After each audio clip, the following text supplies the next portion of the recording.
So I want to visit a little bit about money moves.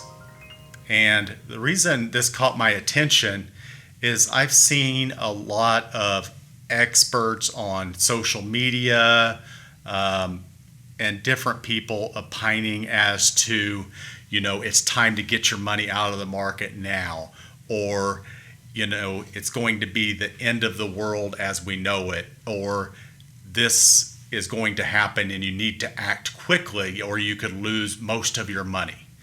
And it just got me thinking that I needed to put out a quick message to kind of clarify when we are going to recommend or implement moves in a portfolio and make changes or money moves, and when we're not likely to act and make money moves on a portfolio. It is important that a portfolio for our clients is actively managed. We're paying attention to that. We're paying attention to risk and what's going on around us. Absolutely important, and sometimes changes are necessary. With all the information that we have out there, it is too easy to get distracted and make a bunch of changes in a portfolio based on all this information at our fingertips, and it may actually, in many cases, hurt us and our financial futures, our goals, and that's what we want to avoid.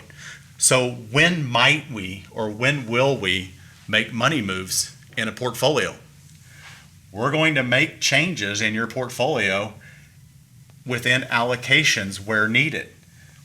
What do we mean by allocations? Well, maybe you have too much money in the market that you're not comfortable with.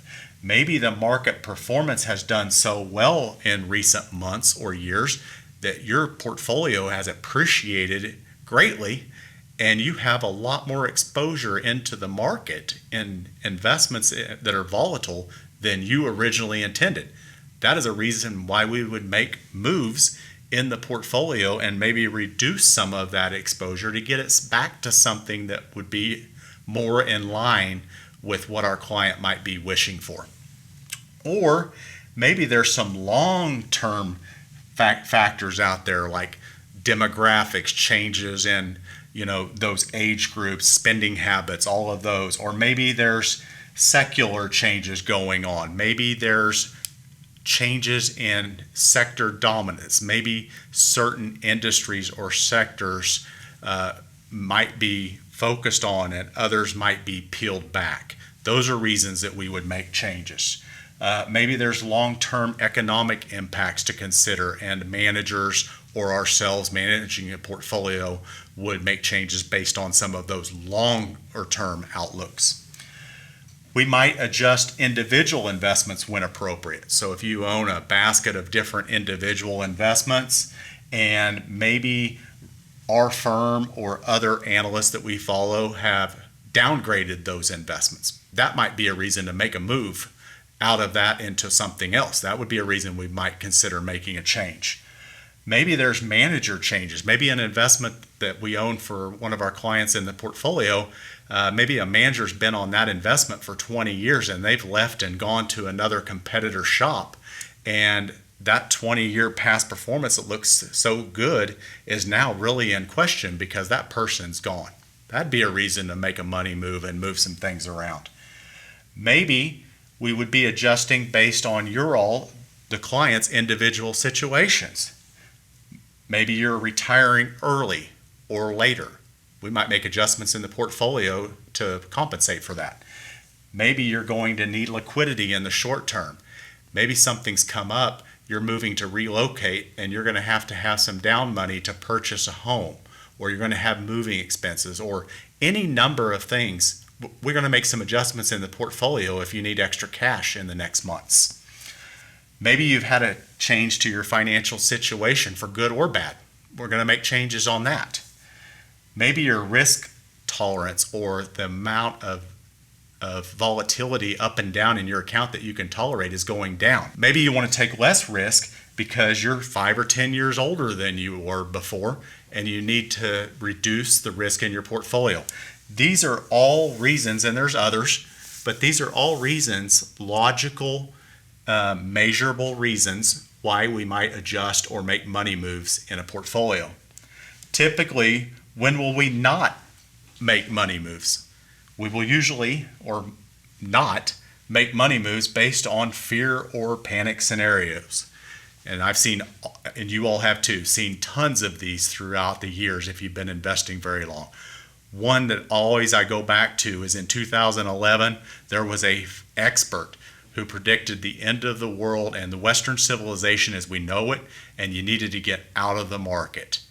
And I suppose once in 100 or 1,000 times these experts could turn out to be right. But it's not a sound investment strategy to follow the internet and every expert on predictions of doomsday. So we're not going to make changes on fear or panic. We're not going to make changes to a portfolio on greed or euphoria. Or we're going to suggest that our clients consider not doing that, because a lot of times when markets are getting more expensive, getting more highly valued, it's because of euphoria and greed of everybody hearing about their neighbor making 30 to 50% returns in a year or 6 months in some bubble. We don't know it's a bubble till it's over, but those are typically things we're going to caution against following the herd when prices are out of control in the markets. 24/7 cable news. I've been a victim of this one back in 08 and 09 of watching too much cable news and it affecting my psyche and my well-being. Too much cable news is not good, and we're not going to make investment decisions based on short-term day trading recommendations off of cable news. At least not if it's your money that you've set aside for 5, 10, 15, 20-year goals.